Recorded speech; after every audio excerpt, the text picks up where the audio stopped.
allow into our minds, into our eyes, into our ears, can either make us more like Jesus, more like Christ, or make us more like the world. And then David's example is a great example. Again, he allowed himself to see this woman. He took his eyes off the Lord, eyes off the will of the Lord, off the purpose of God, and he fell into temptation, fell into sin, and that sin led to adultery. Adultery led to murder of Bathsheba's husband Uriah, and ultimately the death of the baby that was born out of the relationship between David and Bathsheba.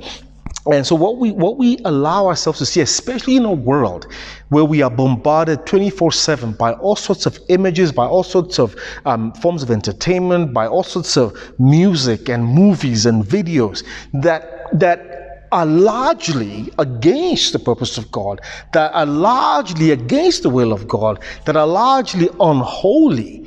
It's very, very important that we are circumspect, we are selective about what we are allowing into our hearts, into our minds, into our spirits, because whatever we let in has a way of affecting our walk with God. Whatever we let in has a way of either drawing us closer to God or drawing us away from God. And the Bible is clear that Satan is the god of this world. So you can be rest assured that most of the music that you're going to listen to or what you're going to be watching on TV will not be Christ-like, will not be God-like. In fact, it will be the opposite.